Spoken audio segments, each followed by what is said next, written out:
संगीत वो भाषा है जिसे पूरी दुनिया समझती है और आज के इस गिटार के युग में, आज के इस गिटार के जमाने में अगर सितार की धुन सुनने को मिल जाए तो ये खुशनसीबी के अलावा और इसे क्या कहेंगे। आज हमारे स्टूडियो में हमारे साथ मौजूद हैं डॉक्टर विकास भारद्वाज जी।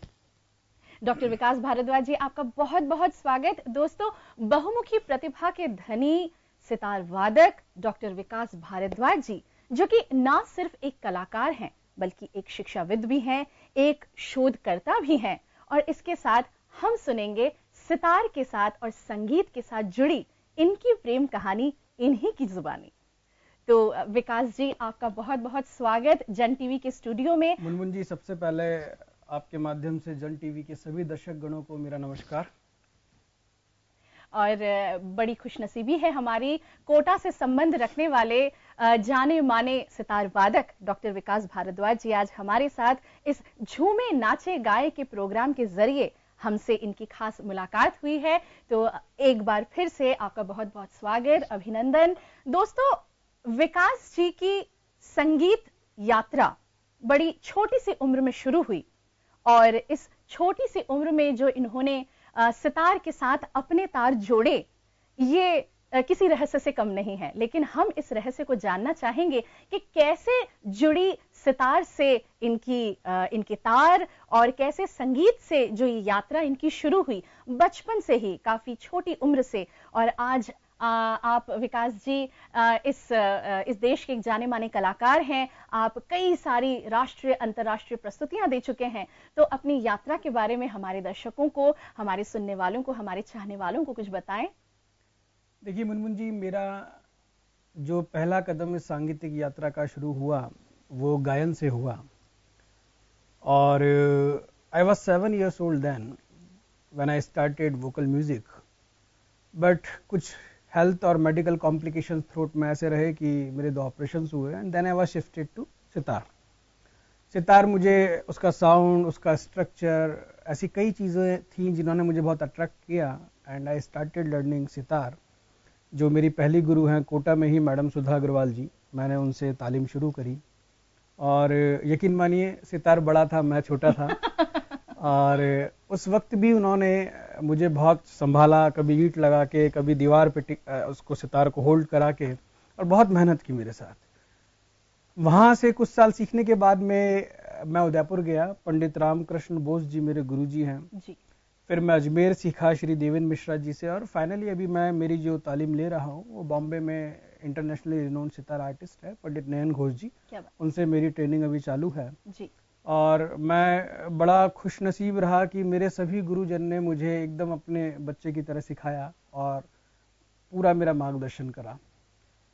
मेरे फादर का बहुत बड़ा योगदान रहा है। मेरे फादर अभी रहे नहीं है इस दुनिया में, लेकिन उन्होंने मेरे लिए अपनी जॉब तक सैक्रिफाइस करी, मुझे बॉम्बे लेके गए सिखाने के लिए, और इस तरह मेरा सीखना शुरू हुआ।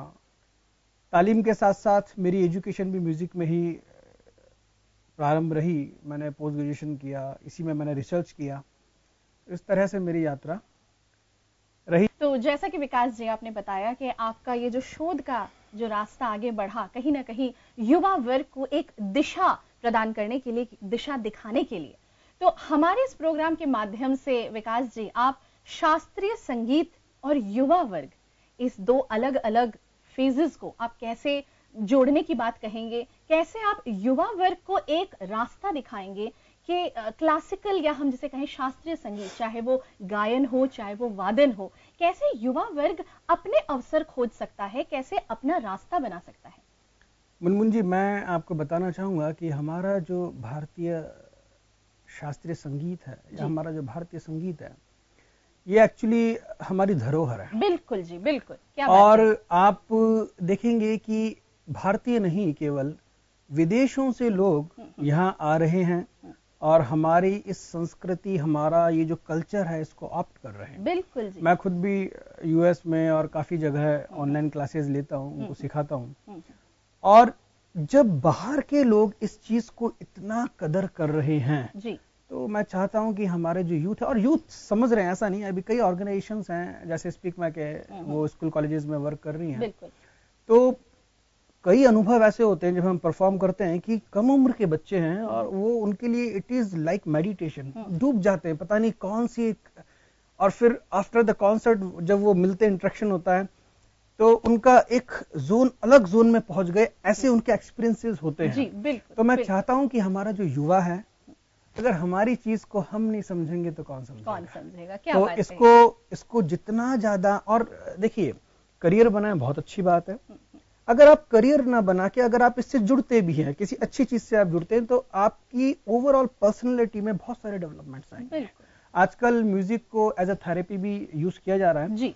आजकल नहीं, बहुत पहले की चीज है, लेकिन फॉरेन में तो आप देखिए म्यूजिक थेरेपिस्ट भी होते हैं। जी जी। जबकि ये कल्चर हमारे इंडिया का ही है। और आपको बताना चाहूंगा कि कितना स्ट्रेसफुल लाइफ है जी, आप भी समझ रही हैं जी, कितना हेक्टिक है, कितनी तरह की प्रॉब्लम्स हैं जी। अगर हम केवल अच्छा संगीत या अच्छा शास्त्रीय संगीत को सुनते भी हैं तो उसका भी हमारे जहन, हमारी सोच, हमारे विचार, हमारा व्यक्तित्व, हमारा नजरिया और सब में एक जैसे संस्कार होता है ना, माता पिता अंदर हमारे उस संस्कार को का बीज बोते हैं, वही चीज हमारा शास्त्रीय संगीत करता है। बिल्कुल जी, बिल्कुल। तो मैं चाहता हूं कि जितने भी हमारे युवा हैं वो ज्यादा से ज्यादा आगे आएं और हमारा शास्त्रीय संगीत को सीखें, जुड़ें, समझें जी, और किसी भी रूप में उससे जुड़ें। बिल्कुल बिल्कुल बिल्कुल। तो विकास जी, जैसा कि आपने बताया कि सिर्फ देश के ही नहीं बल्कि कई अंतर्राष्ट्रीय भी ऐसे स्टूडेंट्स हैं जो आपसे जुड़े हुए हैं, तो मैं अपने दर्शकों को बताना चाहूंगी कि कई सारे पुरस्कारों से नवाजे गए हैं डॉक्टर विकास भारद्वाज जी, जो आज हमारे साथ झूमे नाचे गाएं के इस प्रोग्राम में हमारे साथ हमारे स्टूडियो में है, जन टीवी के स्टूडियो में है।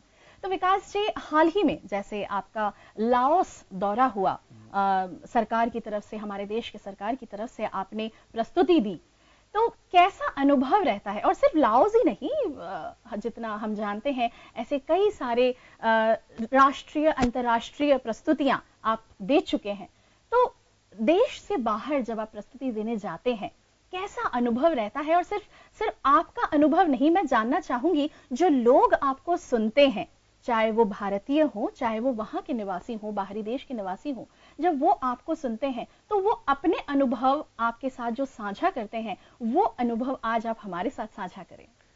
मुनमुन जी, बहुत अच्छा और बहुत आनंद देने वाला प्रश्न किया है आपने। देखिए, सबसे पहले हमारा जब हम संगीत करते हैं या जब सितार पे हम सुरों को छेड़ते हैं तो एक अलग ही आनंद की हमें प्राप्ति होती है। और आपने सुना होगा कि संगीत से अच्छा भक्ति का कोई साधन नहीं है, या संगीत ही एक ऐसा साधन है जिससे हम ईश्वर से जुड़ सकते हैं और बहुत जल्दी जुड़ सकते हैं। बिल्कुल, ठीक है। तो और एक संगीत और उसी के साथ जब देश का मसला होता है कि now you are representing your country, exactly, तो उस वक्त जो वाइब्रेशंस होते हैं, उस वक्त का जो एक प्रस्तुतिकरण होता है, वो बहुत अनुभूति होती है, वो बहुत एक अलग लेवल पे चल जाता है और बहुत अलग होता है, एक्सप्लेन करना बहुत मुश्किल है जी। तो विकास जी, चलते चलते एक आखिरी सवाल आपसे। जी जरूर। सवाल ये है कि विकास जी, संगीत एक अथाह सागर है जी, जैसा कि हम सब जानते हैं। इस समंदर में जो गोता खा के जो तैरना सीख गया, वो ईश्वर की प्राप्ति निश्चित है उसके लिए। तो इस संगीत के सागर में या इस संगीत से जो लोग जुड़ना चाहते हैं या जो लोग जुड़े हुए हैं, उनके लिए आपकी तरफ से क्या संदेश आप देना चाहते हैं? मैंने पहले भी कहा मुनमुन जी आपको कि हमारा जो भारतीय शास्त्रीय संगीत है, हमारी जो संस्कृति है, इससे सभी को जुड़ना चाहिए, चाहे किसी भी रूप में जुड़े। Specially first I would talk about the youth, क्योंकि हमारा जो युवा है वही देश का भविष्य है जी। और हमारा युवा जब डिसिप्लिन्ड होगा, युवा जब कल्चर्ड होगा, तो हमारा देश ऑटोमेटिकली एक अलग जोन में पहुंच जाएगा। बिल्कुल। और वो डिसिप्लिन, वो कल्चर्ड होना, उसके लिए बहुत अच्छा माध्यम है म्यूजिक जी। जब हम म्यूजिक में गुरुजनों से शिक्षा लेते हैं, जब हम तालीम लेते हैं जी, तो वो विद्यार्थी का नजरिया, गुरु का भाव, गुरु क्या होते हैं और एक शास्त्रीय संगीत का विद्यार्थी होना, उसका क्या किस तरह का उसका अप्रोच होना चाहिए, नजरिया होना चाहिए, हर चीज वो ऑटोमेटिकली आपके अंदर आने लगती है जी। तो मैं चाहता हूं कि जितने भी हमारे यूथ हैं वो इसको आगे बढ़े जी। करियर की बहुत अपॉर्चुनिटीज भी हैं, आप अगर अच्छे से इसमें क्वालिफिकेशंस भी अपनी कंप्लीट करते हैं, क्वालिफिकेशंस, तो आप कहीं भी यूनिवर्सिटी कॉलेजेस में आप एज अ फैकल्टी जुड़ सकते हैं जी।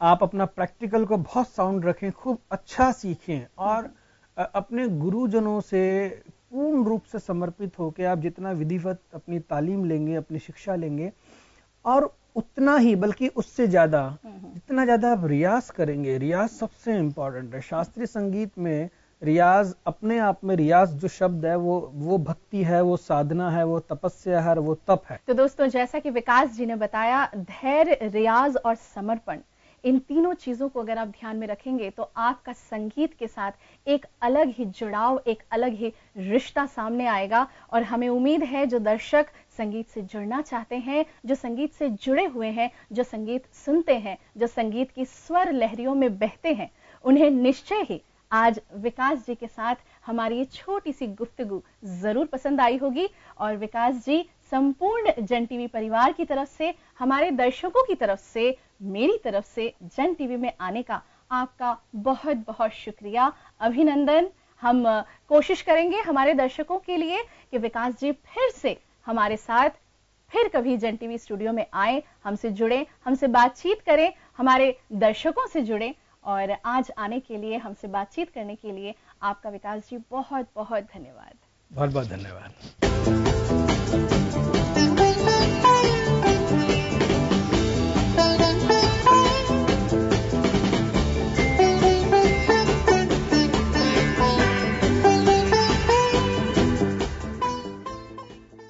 तो दोस्तों, ये थे कोटा से संबंध रखने वाले मशहूर सितार वादक डॉक्टर विकास भारद्वाज जी। हमने की उनसे एक मुलाकात और हमने आपको सुनाया, आपको दिखाया विकास जी ने क्या कहा अपने सफर के बारे में, अपने संगीत से जुड़ी उनकी कहानी के बारे में। तो फिरोज, अब आगे हम अपने दर्शकों को क्या सुनाने वाले हैं, क्या दिखाने वाले हैं? मुनमुन, इस वक्त हमारे पास दिखाने के लिए, सुनाने के लिए काफी चीज है, लेकिन हमें वक्त इजाजत नहीं दे रहा है, क्योंकि कुछ तदबीर करो, वक्त को रोको यारो, और सुबह देखी नहीं कि शाम होने लगी। क्या बात है। तो वक्त अपनी रफ्तार से चलता रहता है और हमें इजाजत नहीं देता है कि वक्त से बाहर निकलकर हम कुछ काम करें जी। तो इसी उम्मीद के साथ, इसी वादे के साथ कि मैं और मुनमुन पुनः आपके सम्मुख प्रस्तुत होंगे कुछ अच्छी प्रस्तुतियां लेकर जी। तब तक आप देखते रहिए, जुड़े रहिए और बने रहिए अपने मनपसंद कार्यक्रम के साथ, जिसका नाम है झूमे नाचे गाएं। नमस्कार।